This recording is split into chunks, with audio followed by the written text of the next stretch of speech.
Damos início a mais um programa Anatomia do Poder. Vai ao lado dos brasileiros de todos os estados do Brasil, mostrando o que é o poder público, privado, sindical, acadêmico, cultural, através dos detentores do poder. Hoje tenho a grande alegria de ter como nosso entrevistado o defensor público geral federal. A Defensoria Pública, a instituição criada pela Constituição de 88, que é uma das formas de exercício da advocacia pública. Hoje tem na figura do Dr. Gabriel Faria Oliveira, o defensor-geral, e sob as suas tutelas, sua coordenação, 640 defensores públicos espalhados por todos os estados do Brasil. Nós vamos falar sobre o que é a Defensoria Pública, como ela tem sido utilizada, o trabalho que tem, o número de processos, enfim, para que o nosso telespectador compreenda e entenda a instituição como instituição em defesa da cidadania, daqueles que têm poucas condições de discutir em juízo. Meu caríssimo amigo, Dr. Gabriel Faria Oliveira, é uma grande alegria tê-lo aqui no meu programa e já faço a pergunta. Começa a falar sobre o que é administrar 640 defensores públicos no Brasil inteiro. Que honra poder estar aqui, professor Ives. É uma satisfação, de fato, na condição de Gabriel e na condição de defensor geral, estar participando do Anatomia do Poder, programa respeitadíssimo e capitaneado pelo senhor de forma brilhante durante anos, né? A Defensoria Pública da União é uma instituição, como bem colocou o senhor, criada na Constituição de 1988, especialmente a Defensoria da União, advinda dos quadros da Advocacia de Ofício da Justiça Militar da União, que atuava perante o Superior Tribunal Militar. Em 88, cria-se a figura da Defensoria Pública da União como uma das três funções essenciais da Justiça: Ministério Público, Advocacia Pública e Defensoria Pública, além da advocacia privada como indispensável ao poder, à administração da justiça. E a missão da Defensoria Pública para atuar para aquelas pessoas que não podem pagar os serviços de advogado. A advocacia, a justiça, perdão, ela é, no seu conceito, um serviço pago, né? Um serviço público pago, se paga taxa, se paga, enfim, advogado. E na exceção, se criou as três funções essenciais à justiça, das quais a Defensoria Pública, especialmente para as pessoas carentes. Na Defensoria Pública da União, pessoas carentes tidas como núcleos familiares que ganham até R$2.000 mensais. Então, bastante caracterizada, digamos, a carência na Defensoria Pública da União. Algumas outras defensorias públicas dos estados da federação têm critérios diferenciados de renda, mas analisando sobre a renda e talvez algumas um pouco mais, um pouco menos. A Defensoria Pública da União, como bem o senhor colocou, nós temos 640 defensores públicos em 71 unidades no Brasil. No ano de 2019, realizamos 1.800.000 atendimentos, com um passivo e com uma atuação em mais de 600.000 processos, aproximadamente 600.000, 605.000 processos, em tramitação, processos judiciais, em tramitação acompanhado pelos defensores públicos. Então, é um desafio bastante grande poder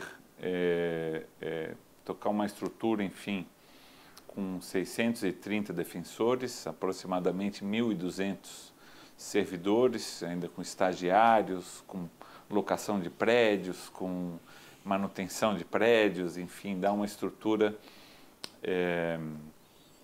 de âmbito nacional para atender a população. É importante registrar, doutor Ives, o ano passado nós fizemos um estudo para saber quanto custa um processo judicial na Defensoria Pública. Fizemos orçamento versus o passivo desses 600 mil processos. E chegamos ao cálculo de R$ 935 aproximadamente para que um processo saia de um juízo federal, ou juízo eleitoral, ou juízo militar da União, na determinada cidade e vá até o Supremo Tribunal Federal, aonde aí a atuação acaba sendo do próprio Defensor Público Geral. Eu tive a oportunidade de fazer algumas sustentações e participar de alguns dos debates recentes. E, enfim, é um valor que, digamos assim, demonstra, de um certo modo, uma eficiência, eu diria, da Defensoria Pública. Impressionante.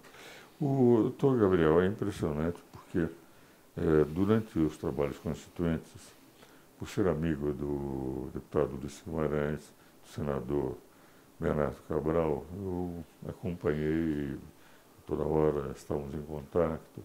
O Ulisses chegou a assistir palestras minhas, que ele vinha porque ele estava preparando a nossa Constituição para ser favorável ao parlamentarismo, e eu, parlamentarista, desde os bancos acadêmicos, então ele queria assistir palestras, ia à casa dele, aí perto do Jockey Club.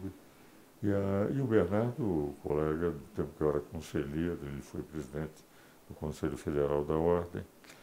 E essa luta pela advocacia, o Bernardo aceitou o artigo 133, quando fez menção à inviolabilidade no exercício profissional, e a Defensoria Pública, porque os centros acadêmicos tinham o seu departamento jurídico para auxiliar o carente.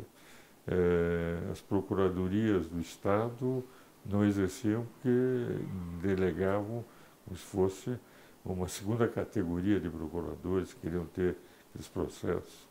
E então a luta pela Defensoria Pública foi muito grande e o Bernardo encampou desde o início. Não é?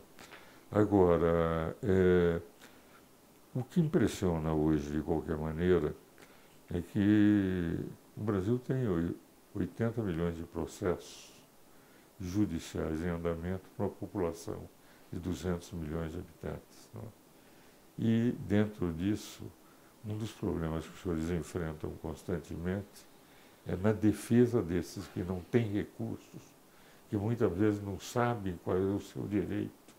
Os senhores vão ter que pegar o cidadão que nem sabe que cometeu alguma coisa errada, que violou alguma lei, não é? E, ao mesmo tempo, aqueles que ficam, por exemplo, em prisões e não têm um atendimento pela própria lentidão da justiça.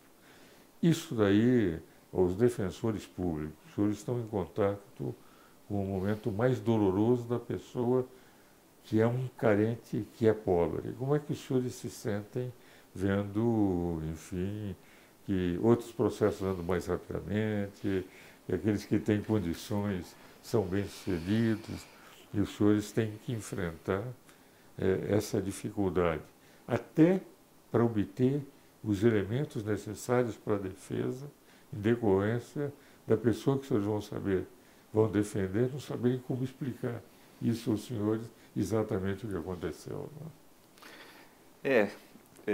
Eu vou contar para o senhor que, na minha história particular, eu tive a oportunidade, fiz alguns concursos públicos e tive a grata oportunidade de compor os quadros da Advocacia da União. Era advogado da União. E na Advocacia da União a gente defende a política pública. E depois eu fui chamado num concurso da Defensoria Pública e foi uma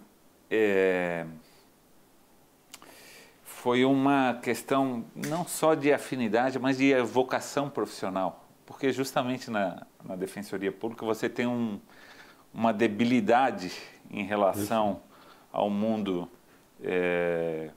daquele que é efetivamente para as pessoas carentes e daquilo que deve ser, e de parâmetros que a gente tem onde quando a pessoa tem recursos consegue ter mais facilidade, agilidade no processo, consegue fazer provas pré-constituídas, consegue fazer um laudo próprio, consegue pagar um advogado que vá falar rapidamente com um juízo, embora a Defensoria Pública tenha esses mecanismos também, mas o advogado ele é mais exclusivo da pessoa. A Defensoria Pública é um serviço público, tem algumas vantagens por ser um órgão público e tem algumas desvantagens, né?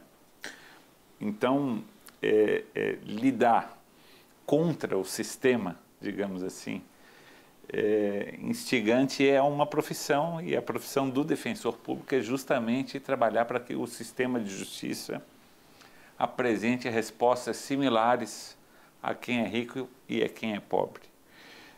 Acho que a nossa co-irmã, o nosso co-irmão, digamos, o Ministério Público, demonstrou à sociedade brasileira de que pessoas ricas ou empoderadas que antes não sentavam nos bancos dos réus, hoje se fazem presente, do mesmo modo que a pessoa carente. Agora o papel da Defensoria Pública é justamente levar o cidadão pobre para que tenha o mesmo acesso ao carente, que tenha o mesmo acesso a direitos, ao juiz, enfim, às oportunidades no sistema de justiça. Certo, vamos agora aos nossos comerciais, mas esta explicação do Dr. Gabriel é exatamente a impressão que eu sempre tive do defensor público. É uma vocação quase que sacerdotal da defesa dos carentes e dos pobres. Vamos agora aos nossos comerciais.